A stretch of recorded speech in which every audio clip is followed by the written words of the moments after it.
అన్న బెల్ట్ తీసుకొని కొట్టడానికి వచ్చింది. నా షాపును కొట్టకురా, నేను కొట్టినా కొట్టుకుంటా, పెట్టినా పెట్టుకుంటా, నా షాపు మీద నువ్వు చెయ్యొద్దు అనేసి దొబ్బాడు. దొబ్బినా కూడా ఆగలేదు అన్న, మనోజ్ అన్న ఆగలేదు. దానివల్ల ప్రసాద్ దెబ్బ కొట్టిండు. అన్న సార్ ఏంటంటే కొట్టొద్దు నా షాపు, నేను భయం పెట్టుకుంటాను, కొట్టకురా అన్నాడు. ఇద్దరు దానివల్ల ఇక ఆ షాపు గురించి ఏదంతా గొడవ. తండ్రి కొడుకులు నెట్టుకున్నారు.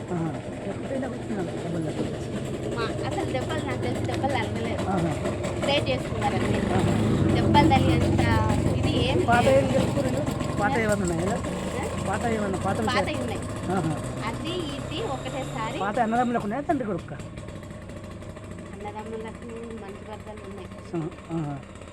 మనం మౌనిక మేడం చేసుకోవడం ఇష్టం లేదు, ఫస్ట్ నుండి వాళ్ళకి ఇష్టం లేదు. దానివల్ల కొంచెం వాళ్ళు ఫస్ట్ నుండి డిస్టర్బెన్స్ ఆ విషయం మీద. ఎవరికో బాబు ఉన్నాడు, ఆల్రెడీ బాబు ఉన్నాడు కాబట్టి వాళ్ళకి ఇష్టం లేదు. ఇంకా దానివల్ల విషయంలో వచ్చినాయి కూడా అది షాపు వల్లనే. ఎప్పుడు చేస్తారు ప్రసాద్ వీళ్ళ దగ్గర జాబు? ప్రసాద్ జాబు వాడు 6 సంవత్సరాలు 4 సంవత్సరాలు ఇక్కడ హైదరాబాద్ అక్కడ చిత్తూరు. హైదరాబాద్ కాదు, మనోజ్ అంతా పనిచేస్తారు సార్ దగ్గర. ఇప్పుడు ఇంట్లో ఎవరెవరు ఉన్నారు? మనోజ్ అన్నుండి, మౌనిక ముందు, అమ్ముంది. సార్ లేడా? మార్నింగ్ మేడం వచ్చా, ప్రసన్న మేడం వచ్చింది కదా, మేడం వచ్చింది మధ్యాహ్నం కనిపించింది. లక్ష్మి మేడం అంటే మనం సంజాయించిందా లేకపోతే చెప్తారు ఇంకా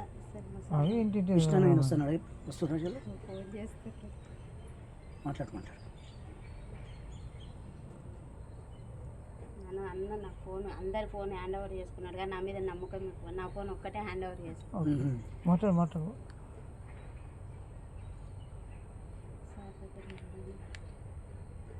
ఎన్ని గంటలకు అయింది? నైట్, శనివారం నైట్. అంతేనా? ఇంకా సారు ఇక్కడ ఏం జరుగుతుందో తెలుసుకోరా అని ఫోన్ చేద్దాం అన్న. రాడు, నాకు తెలిసి మా విష్ణు అన్న రాడు. కానీ ఈయన భయం ఏంటంటే, విష్ణు అన్న ఏంటంటే సారు మీద చెయ్యేసినా ఎవరన్నా ఏమన్నా అన్న ఒప్పుకోడు. ప్రాణం తండ్రి కొడుకు, పెద్ద కొడుకు చెయ్యేసిండు. అందుకని డాడీని ముట్టుకుంటావా అనే కోపం ఉంటుంది అన్నకు, అంతే తప్ప. మొన్న వచ్చారు, టపాకాయలు కాల్చారు, పాపకు 1,00,000 రూపాయలు చేతిలో పెట్టారు, మంచిగా ఉన్నారు. పాపం. ప్రస్తుతం మోహన్ బాబు దగ్గర పోలీసులు స్టేట్మెంట్ రికార్డ్ చేసే పనిలో ఉన్నారు. అయితే అంతకు ముందే మనోజ్ అండ్ మౌనిక అక్కడి నుంచి వెళ్లిపోవడం జరిగింది. ఈ ఇష్యూ అంతా కుదుట పడేంత వరకు కూడా ఇంటికి వచ్చేది లేదు అని మనోజ్ తేల్చి చెప్పారు.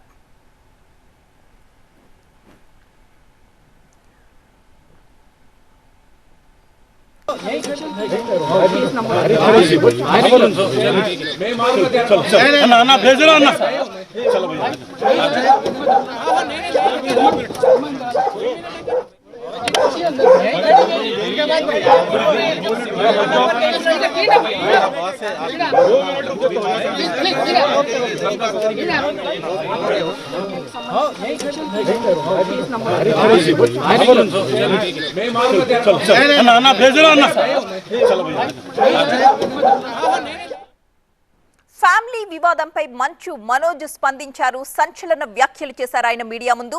ఆస్తి కోసమో డబ్బు కోసమో తన పోరాటం కాదని, కేవలం ఆత్మ గౌరవం కోసమే తాను పోరాడుతున్నానని అన్నారు మనోజ్.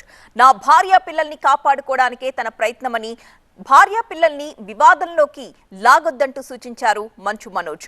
పోలీసులను ప్రొటెక్షన్ అడిగితే రివర్స్ లో తన అనుచరులనే బెదిరించారని, పోలీసులు 1 సైడ్ తీసుకున్నారని అన్నారు మంచు మనోజ్.